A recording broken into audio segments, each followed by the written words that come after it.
We shall be dealing with four to five the important obstetric emergencies. The first one, of course, is the exam favorite hypertensive disorders of pregnancy. So gestational hypertension. So this has been asked actually that how many occasions and how many hours apart will you measure the blood pressure? So it's on at least two occasions, 4 hours apart, and of course after 20 weeks of gestation with an impaired liver functions and with the features of heart failure, and they will give a chest x-ray where it will be all hazy, like that is pulmonary edema features. Those will be present, so they can present it like this. They can give you a chest x-ray, they can give you blood test readings, they can give you visual symptoms, an exam favorite visual symptoms. So any of these they can give you, and then you'll be expected to, based upon this, you'll be expected to answer that it is a case of preeclampsia, and then further questions like management and those things will follow.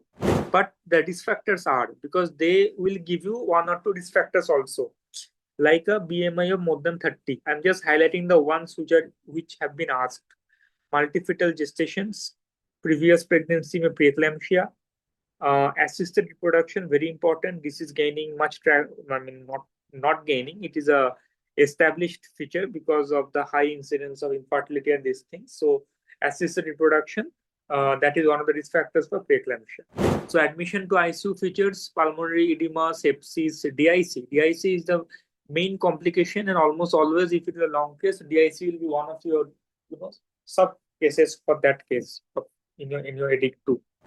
For seizure prophylaxis, magnesium sulfate is a drug of choice, and it will definitely be asked. Another way that preeclampsia or eclampsia can be asked is that they will give you the diagnosis. They'll tell you that the patient has a preeclampsia or eclampsia, and they're using magnesium sulfate infusion.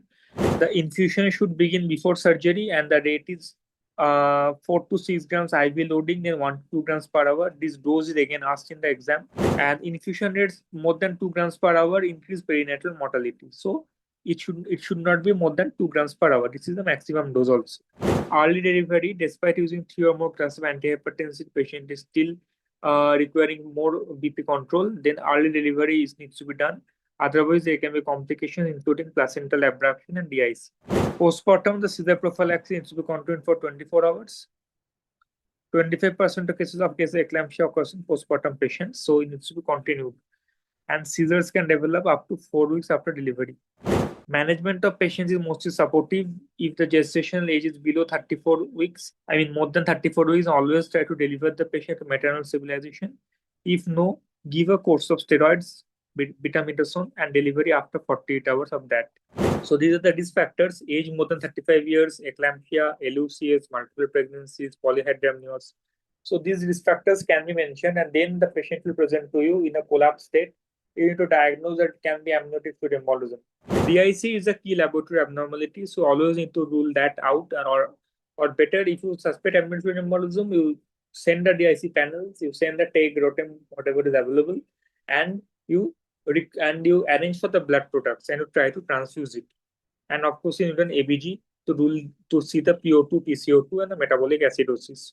Diagnosis for ICU exams like EDIC2, you only need to do clinically and ECG, echo, chest X-ray. There will be features right heart failure, pulmonary pressure will be pretty high, LV dysfunction will be there, and of course, with the cardiac arrest, then that's a different ballgame. You need to treat it like any other CPR case. Perimortem LUCS. So, what are the differences? If no ROSC occurs after 5 minutes, you should go for perimortem evacuation. And along with that, maternal resuscitation should be continued. So uterine displacement should be left to avoid the autocable compressions. The IV access should be above the diaphragm, and adequate oxygenation should be done. So first is the diagnostic criteria. Diagnostic criteria itself has been asked repeatedly in EDIC Part 2. So development of heart failure after 36 weeks or within 5 months following delivery. Absence of any other causes of heart failure. Absence of demonstrable heart disease. LV systolic dysfunction is less than 45. Fractional surface change area less than 30%. Or LV end diaphragm diameter more than 2.7. So a large LV on low ejection fraction.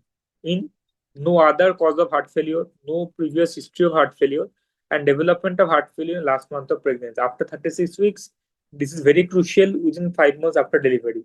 These factors are again very important because these will be the hidden clues. Elderly pregnancy, obesity, thyroid dysfunctions, multiple gestations, postpartum hypertensions, non-diabetic patients.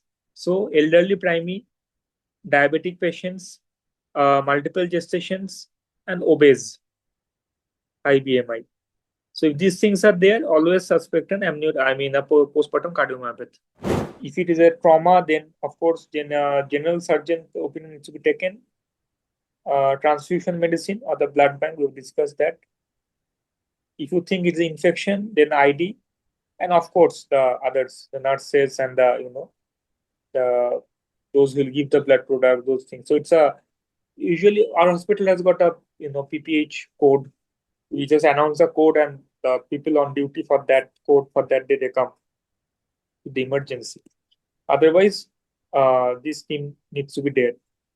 We shall have that usual obstetric emergency EDIC part 2 based class also later. So it was supposed to be a 40-45 minutes class. I have tried to keep it in that 40 minutes range.